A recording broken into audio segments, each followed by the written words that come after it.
तो नमस्कार साथियों, कैसे हो आप सभी लोग? आशा करता हूँ बहुत ही मज़े में होंगे, शानदार होंगे, ज़बरदस्त होंगे। तो आज से हम अपनी हिंदी को पुनः स्टार्ट कर रहे हैं।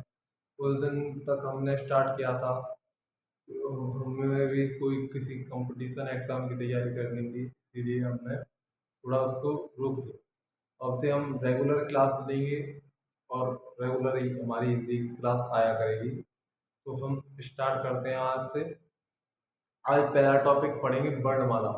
वर्णमाला को हम आज स्टार्ट कर देंगे और आप 20 दिनों में इसको देख लोगे। आप कितना महत्व, आप बहुत अपना स्तर को देखोगे कि आपका स्तर हिंदी में कहाँ से कहाँ होगा। तो आज हम वर्णमाला से स्टार्ट करेंगे। पहली बात देखेंगे वर्णमाला। जैसे कि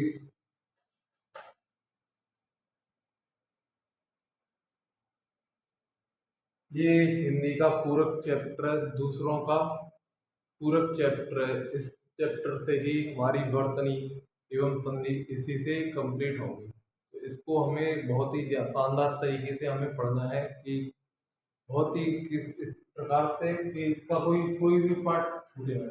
वर्णमाला, पहले तो इसकी डेफिनेशन पे आते हैं कि परिभाषा क्या है। कहते किसे वर्णमाला?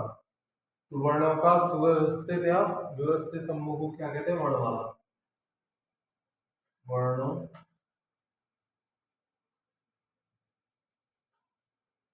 के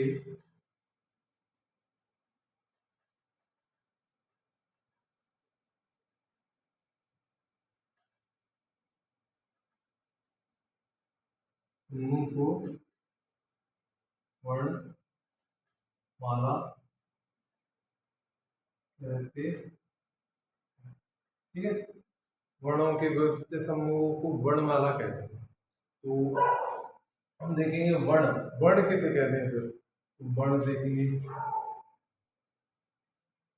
वर्ण, वर्ण, अक्षर, अक्षर, ध्वनि, ये क्या चीज है? अक्षर क्या है? जिसका क्षर ना किया जा सके। हम आ का, अब हम हिंदी ग्रामर में आ का कहीं भी प्रयोग करेंगे वो ना के रूप में प्रयोग करेंगे। इस प्रकार अनाथ,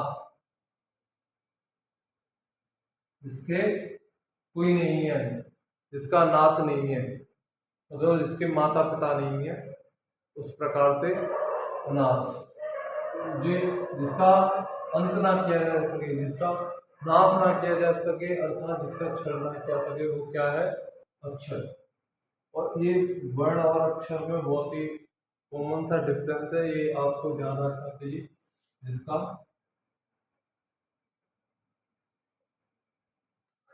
जिसको नष्ट ना किया जा सके। ठीक है। ध्वनि, ध्वनि क्या कहते हैं? भाषा की मौखिक सबसे छोटी इकाई क्या है? ध्वनि। भाषा की सबसे छोटी मौखिक, मौखिक, मौखिक इकाई,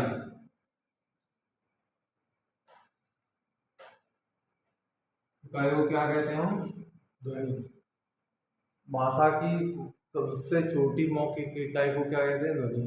और वर्ण किसे कहते हैं? फिर वर्ण कहते हैं मुख से निकली हुई ध्वनि को लिखित रूप दे देना, ही क्या कहलाता है? वर्ण कहलाता है। मुख से निकली हुई ध्वनि का को ध्वनि को लिखित रूप देना।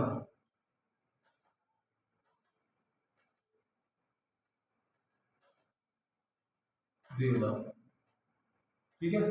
जैसे बोला हमने का, ये बोला का, ये क्या हो गया? वर्ण। ये मुंह से बोला और ये लिख दिया, ये हो गया वर्ण। हमने बोला माँ, ये हो गया वर्ण। इस प्रकार से हमने बोला आ, ये हो गया आ। और ये एक का भी टूटता है, का किस में टूटता है, एक स्वर में और एक व्यंजन में। एक का स्वर और आ, का ऐसे इस प्रकार से टूटता है, एक स्वर में एक व्यंजन में। ये मतलब व्यंजन हमेशा स्वरों की सहायता से बोले जाते हैं। जैसे अब हम आगे बढ़ते हैं।